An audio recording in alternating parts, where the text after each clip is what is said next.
KSJE is supported by San Juan Regional Medical Center, here to meet your urgent and emergent medical needs, whether they are COVID-19 related or not. Medical emergencies happen when you least expect them. Whether it's a stroke, heart attack, illness, or injury, San Juan Regional Medical Center's caregivers are here to provide care to you and your loved ones. Find out more online at sanjuanregional.com.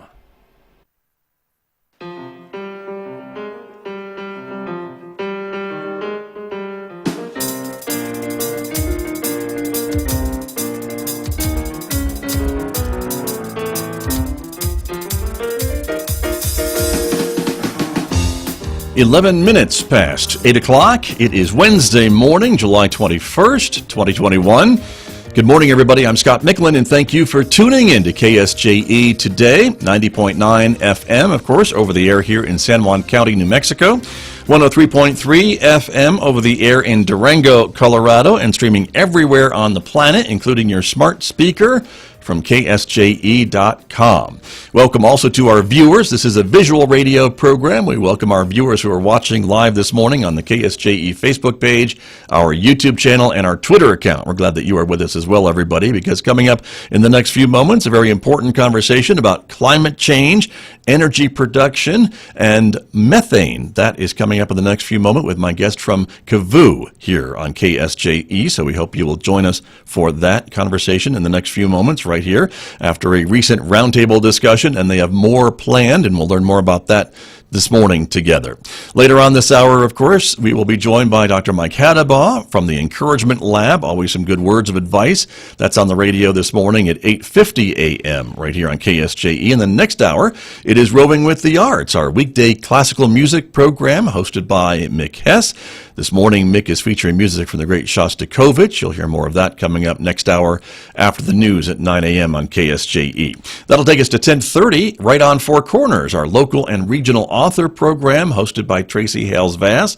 And this week, Tracy is speaking with local Aztec author Portia Sykes about her latest book, which is entitled Eat the Moon, a climatic love story to save the world. We'll learn more about that coming up today at 10:30 on Right on Four Corners. Don't forget, of course, in addition to Facebook, YouTube, and Twitter, we invite you to connect with KSJE on our Instagram page as well. And let's talk about the weather, shall we? Outside currently, partly sunny skies this morning in Farmington. We are expecting another increasing sunny day today with maybe some clouds building up in the afternoon with another chance of a scattered shower or thunderstorm. We've seen some flash flooding in some areas of the listening area. 92 for a high in Farmington today, 67 overnight, 89 for a high tomorrow, 86 on Friday and Saturday with a high of 87 on Sunday, and still that chance of an afternoon scattered shower or thunderstorm in the forecast. So do be aware of changing weather conditions and your surroundings, of course. Well, let me turn to my guest who is joining us this morning via Zoom. Liliana Castillo is here. She is the Deputy Director of CAVU, and she is joining me this morning. Good morning. We're glad the technology is working. It's nice to see you. Thank you. Good morning. Thank you for having me. You are very welcome, and it's great to have you on the program. Let's talk a little bit about CAVU to get started with. This is a group that you are deputy director of, and it is the group's purpose to raise awareness of environmental issues in our state especially, right? Yes, that's right. CAVU stands for Climate Advocates Voces Unidas, and we focus on sharing stories in the environmental policy space. Because we know that stories are the things that will bring us together so that we can really find solutions. We know that the climate issues and environmental issues can be divisive, unfortunately, but we recognize that we have to bring people back together to really find solutions for our planet and our climate and our future. And so that's really where we focus. Understood. And so this year it seems like we're seeing a lot of climate change kind of coming to fruition when we look at some of the weather that's happening not only in North America but in Europe and places like that. And I know a lot of folks will say, well, climate is different than weather. And so is that some things that you guys are watching as well, of some of these seemingly very, very dramatic changes in weather patterns across the globe? think that is really what is driving a lot of the urgency, excuse me, a lot of the urgency around taking action on climate and really addressing these issues from a policy standpoint, because we are getting, some of the people that I speak with, they refer to it as the climate crisis, and there are communities that are on the front lines. They're seeing the worst of this, like communities in Carlsbad, communities in Farmington, near Farmington, where the oil and gas drilling is happening. And then like you said, all the things that are happening across the world, these are showing us that this is getting worse and worse, and that we have to do something to try to mitigate the worst of the climate impacts that we're feeling already. Right. And so to address some of that, at least, your organization, CAVU, sponsored the first of a 4-part series on some of these concerns definitely for our area. Had a roundtable. I want to show a little highlight reel in a moment of some of the guests who were on that program, and you have a series of 4 of those. And so talk to me a little bit about who came up with that idea to bring these 4 folks together and tackle this topic. A 4-part conversation series called Clearing the Air. And our goal with that series is to really help people make sense of climate change, air pollution, and energy development here in New Mexico, because we know that all of those things are inextricably linked. And so right now, the New Mexico Environment Department has put forward a proposed rule to cut down ozone and ozone precursor pollutants from the oil and gas industry. And the Environmental Improvement Board will have a public hearing on that rule in September. And we know that this rule is really important for New Mexico because, unfortunately, oil and gas operators in New Mexico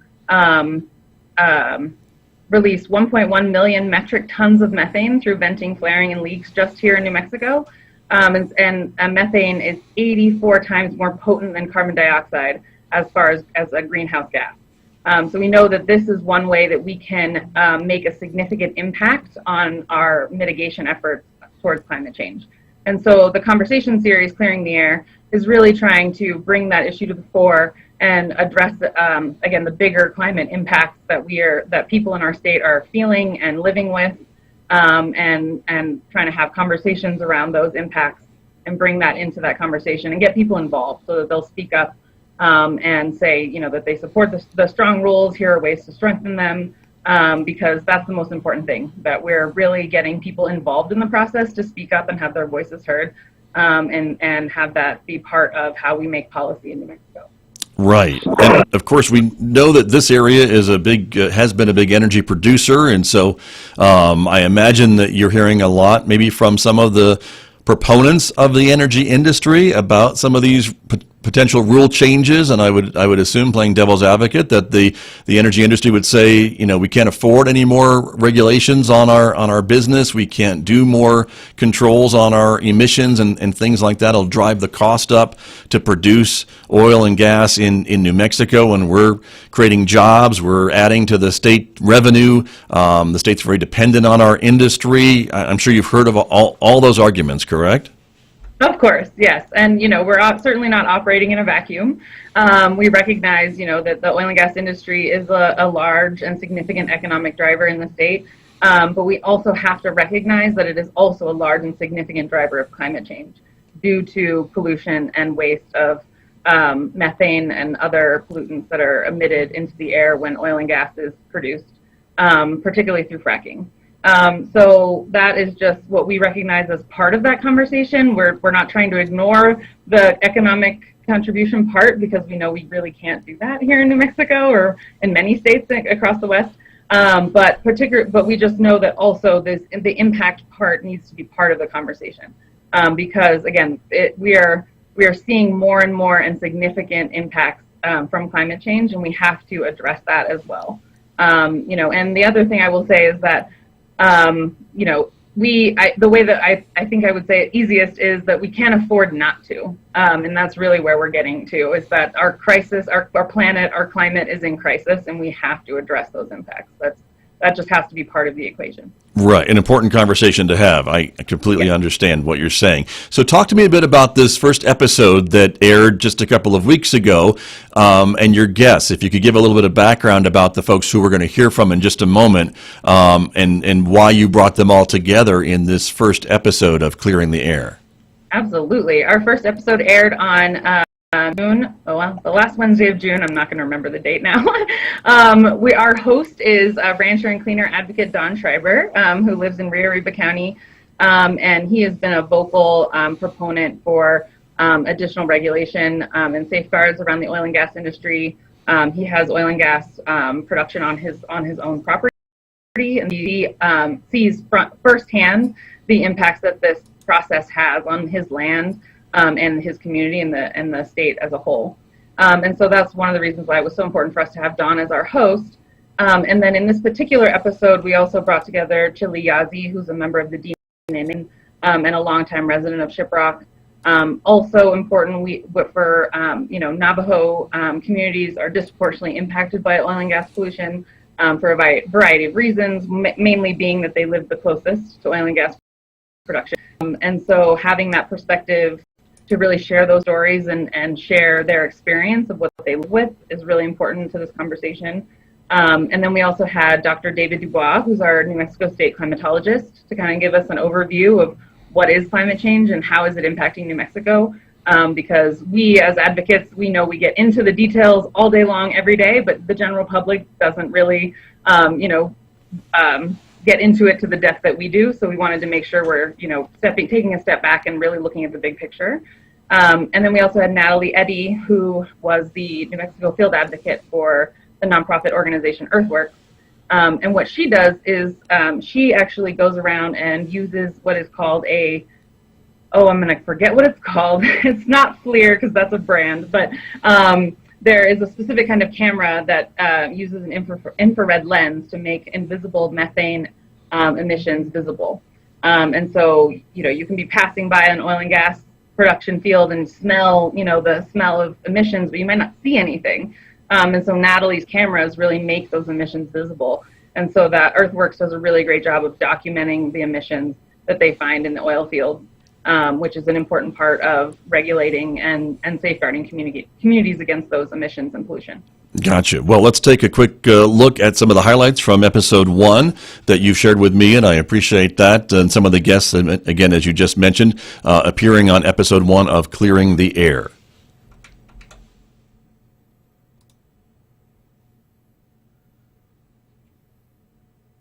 For the purpose of a continuity of life, a very delicate balance was put in place, and we can all agree whether we share these perspectives or not. But that balance, that equilibrium that the earth needs in order to perpetuate life the way that it's supposed to be, is very much upset.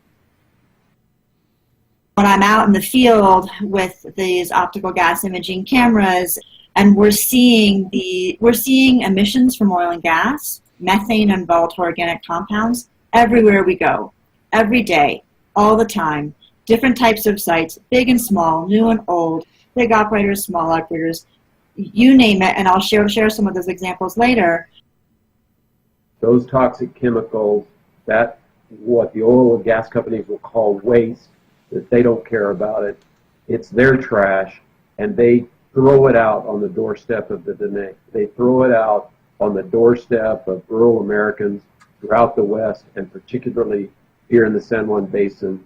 And then not only on your doorstep, in your face, as Natalie can talk about when she goes to the field, not just here in the San Juan Basin, not just on our ranch, but throughout the Permian, where it's every bit as bad, if not worse.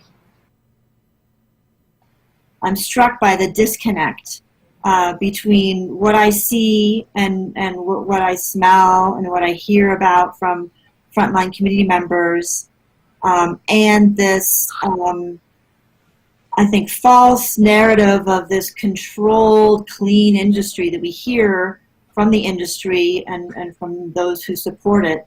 And the sort of ground truthing and the reality check that we see from the camera, that we hear from what it is to live near these sites, is not a clean and controlled industry. This is a harmful, largely out of control industry. This NMED rule paired with the OCD rule starts to rein in some of the, what I would say has been kind of a wild, wild west approach to oil and gas for quite some time. Some of the excerpts from the first episode of Clearing the Air, and that was produced by CAVU. Their deputy director is my guest this morning, Liliana Castillo, who is joining us via Zoom. And Liliana, a lot of interesting comments from your panelists, and of course that was episode 1. You are getting ready to air episode 2 on this series, and so talk to me a little bit about what you've got planned for episode 2. Absolutely. I will say that the series, the Clearing the Air conversation series, is sponsored by a coalition of environmental, climate, and equity and justice organizations. Pardon me, I gave you all the credit, and I apologize. There's probably more involved than just you. That's not your fault. I did it. But yeah, so there's a whole host of organizations that are co-sponsoring these events with us. We're just lucky enough to be the producers. And you can find all of that detail on our website at cavu.org/clearingtheair. But I just wanted to make sure to mention that because we're so grateful for their support. Indeed, and a good point that folks, if they want to watch the whole episode, they can do that already. It is on your website, and the other ones will be there as well. And we are working to find some time to air the audio from those programs here on KSJE for our radio audience here in San Juan County. But I keep interrupting you after I asked you a question, so I'm going to just let you answer my question. Great. No worries. So episode 2 will air Wednesday, July 28th from noon to 1. And it's a virtual conversation. So we've been inviting people to kind of prep their lunch and then, sit down with us at home, wherever they're working. But a lot of us are still working remote. Sit down with us at noon and hear some more stories about climate impacts and things that we can do to change course and really address the issues that are being faced by our communities and families. So episode 2 is focused on climate adaptation and our positive vision for New Mexico's future. We know that the next generation of people, young people today, are the ones that are going to be more significantly impacted by climate change as climate change literally begins to impact us more and more. And so we see it as really important to make sure that youth are sharing their visions for what they want us to hand over to them. And so we will start with 3 videos from youth sharing their vision for New Mexico with that includes like a healthy and sustainable economy. What do they want? What do they see as being like the best version of New Mexico? We want to hear those stories. So we're starting with that, and then host Don Schreiber and our guests who are State Representative Angelica Rubio, and then Policy Director for the Center for Civic Policy, James Poviwa. We'll be talking about what are some of the course changes that we need to make now to really meet those visions in the future. Because we know, too, that the work that we're doing today is really for those youth. The changes that we're going to make, these are such systemic, big issues across the board for reasons you stated, like the oil and gas industry is a huge economic driver in our state. We recognize that. We're not at all saying that we have to shut down everything this very moment or anything like that. But we know that we have to make some changes to address the climate crisis and the impacts that our communities are seeing and facing right now. Right. That sounds interesting. And that's the next episode that's coming up. And I want to ask you a bit about the industry and some of these changes. And you mentioned not shutting it down right away, but obviously it sounds to me that we're talking about maybe decreasing its influence in New Mexico and trying to come up with ways to replace that revenue and jobs and things along that line. And I guess that's what makes folks maybe a little nervous because maybe their families have been in oil and gas for a long time. The oil and gas industry has provided for their family. It's created some well-paying jobs for them and their children. And so when we talk about seeing this industry maybe decreasing and less jobs available and those types of things, some families, I'm sure you can understand, would say that's my livelihood and that's pretty personal. Absolutely. Yes. That is absolutely part of the conversation for us. And that's part of why I say, like, we recognize that that is not something that's going to happen overnight or even next year or even 5 years from now. This is given the economic support that the industry currently provides. We know that can't happen. But the reality also is that the return on investment for our state is also declining. Jobs are not returning in that industry. And again, the impacts of climate change and pollution are significant and widespread. And that is also part of the conversation that we cannot ignore. And so I think that the way that we talk about it is, a just and equitable and managed transition to a more diverse and sustainable economy. And how oil and gas plugs into that, I certainly am not the person who's going to decide that. But what we know is that we as a state and our decision makers really need to be looking to the long term. We have been on the boom and bust roller coaster of oil and gas production for 90 years, and we are still third in poverty in the country. Our education system is still 50th in the country. The idea that this industry has brought a ton of, I could put my foot in my mouth here, that's for sure. So I'm trying to be very careful. But we just recognize that there are still things that we need to do better, and that includes the way that we're funding our state and the way that we're funding our state services.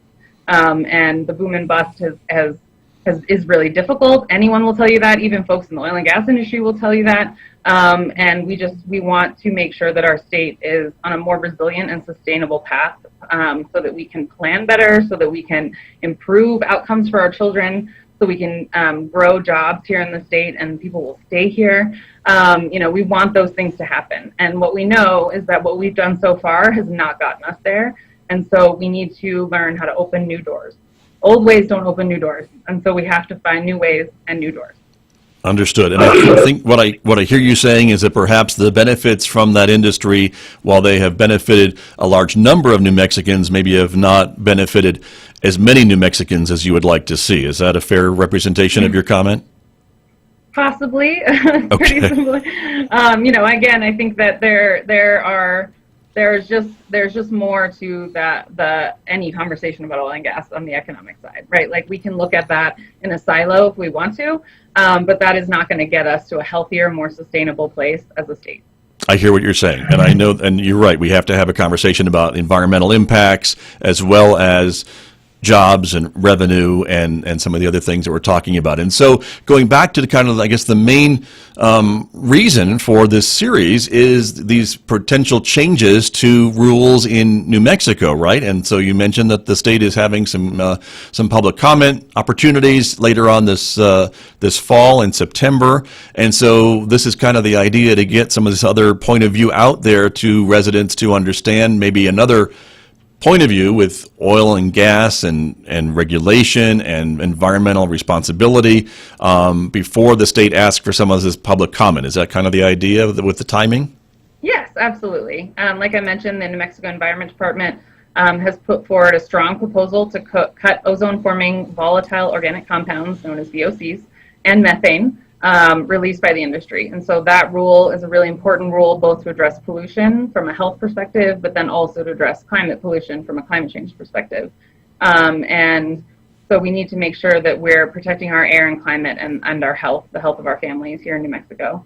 The rule is really strong, but there are a few things that we feel like that needs to be done to improve it, to better protect communities and address major pollution sources. And we're really excited to see that the very initial draft of the rule included a large carve-out, a large loophole that allowed a huge percentage of wells to continue releasing and venting methane into the air and volatile organic compounds. But after New Mexicans and conservation organizations and environmental organizations and equity organizations, were really insistent and communicative with the administration about that loophole and how that was going to continue to impact New Mexicans.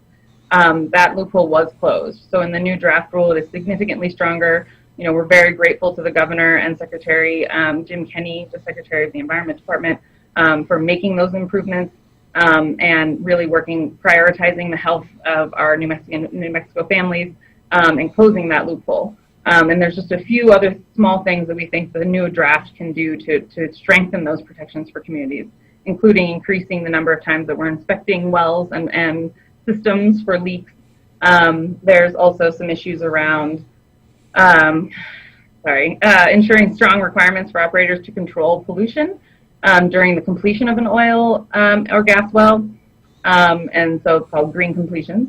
And then we also want to make sure that we're strengthening requirements to cut pollution from pneumatic controllers that are used in oil and gas production. That's a technical term, but that's a part of it's a device that's used in oil and gas production. They are the second largest source of oil and gas methane emissions in the state. And so we need to make sure that the rule is addressing emissions that come from those devices as well.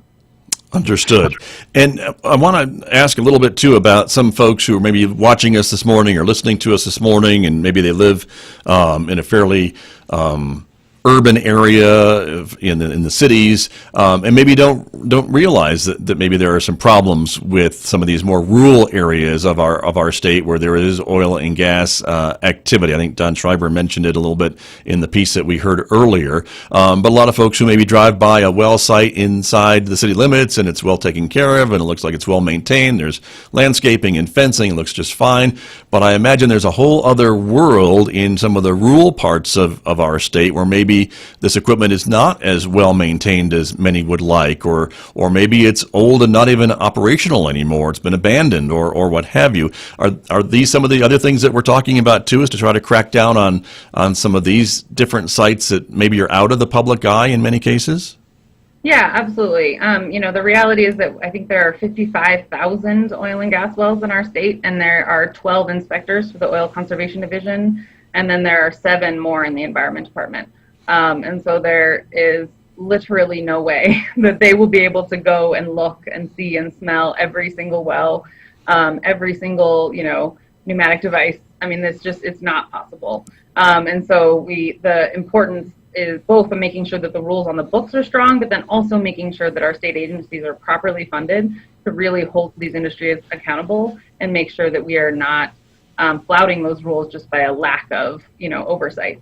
And so that is definitely a really important part of the equation as well.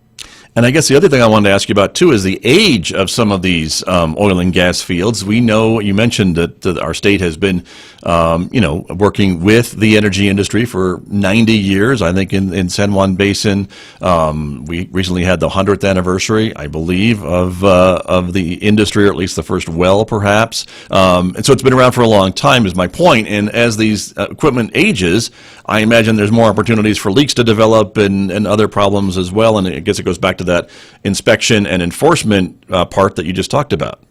Yeah, absolutely. The unfortunate reality is that there has been a pretty lax approach to regulation of the industry for a variety of reasons.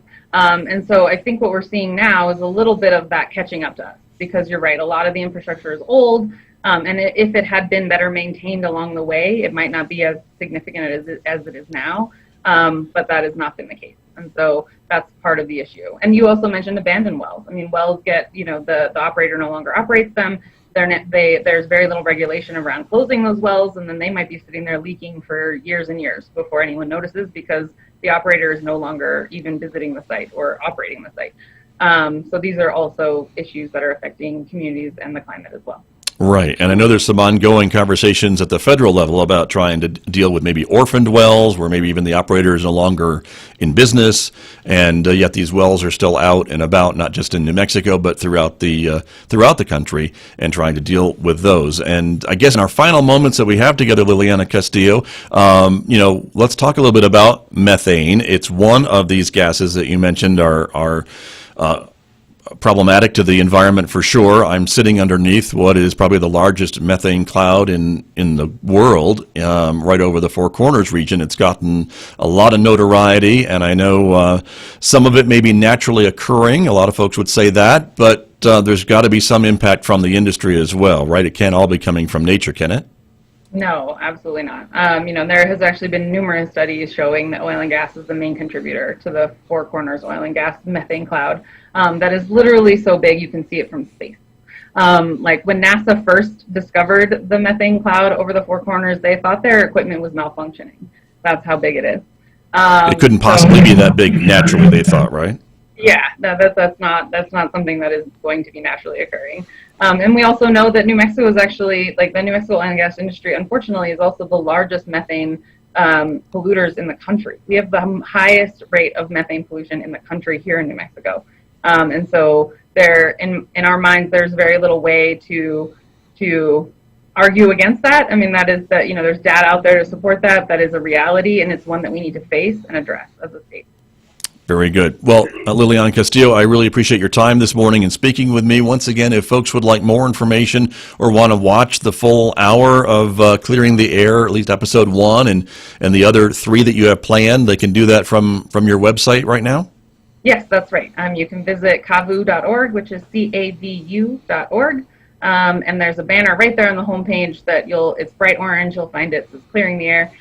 Click on that, and then you'll get all the details for the past episode. You can watch the whole recording there, and you can also join future episodes. Very good. Well, a great perspective to share with our audiences this morning. I really appreciate you being with me, and look forward to talking to you again in the future. Thank you so much. Thank you too, Scott. Thanks for having me. You're very welcome. That is Liliana Castillo. She is the Deputy Director of CAVU, my guest this morning right here on KSJE.